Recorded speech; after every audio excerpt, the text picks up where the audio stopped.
আজ যে মোটামুটি ছোটখাটো একটা রিলিজ অকশন হলো, মানে প্রত্যেকটা টিমে যে তাদের 2026 আইপিএলে যাওয়ার আগে কিছু কিছু প্লেয়ার তাদের দল থেকে ছাঁটাই করলো, সেই ছাঁটাই করা প্লেয়ারগুলোকে নিয়ে আমি বানিয়েছি top 10 big player release list. মানে ধরো যেখানে কিছু কিছু আনএক্সপেক্টেড রিলিজও আছে, কিছু কিছু এক্সপেক্টেড ছিল, আর মানে মোট কথা যাদের টাকা বেশি ছিল সেই কটা প্লেয়ারকে নিয়ে আমি বানিয়েছি top 10 big player release list. তাহলে চলো দেখে নেওয়া যাক কে কে আছে এই লিস্টে। তার সবার প্রথমেই এক নম্বরে হচ্ছে কেকেআর এর আন্দ্রে রাসেল, যেটা আমার জন্য খুবই আনএক্সপেক্টেড ছিল ভাই, যে আন্দ্রে রাসেলকে কেকেআর রিলিজ করে দিল।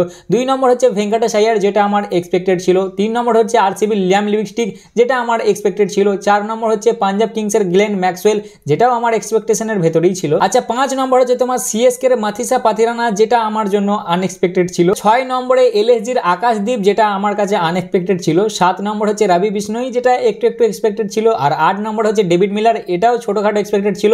9 নম্বর হচ্ছে জেক ফ্রেজার ম্যাকগ্রুভ, যেটা আমার পুরোপুরি এক্সপেক্টেড ছিল। আর সর্বশেষে 10 নম্বর হলো তোমার পাঞ্জাব কিংসের জস ইংলিশ, যেটা ভাই একটু আনএক্সপেক্টেড ছিল। আর বোনাসের হিসেবে ভাই ফ্যাফ ডু প্লেসিস, যেটা এক্সপেক্টেড ছিল। এই সব কটার মধ্যে কোনটা দেখার পর তোমার খারাপ লেগেছে যে দাদা এটা একদম এক্সপেক্ট করিনি, অবশ্যই কমেন্টে জানিও।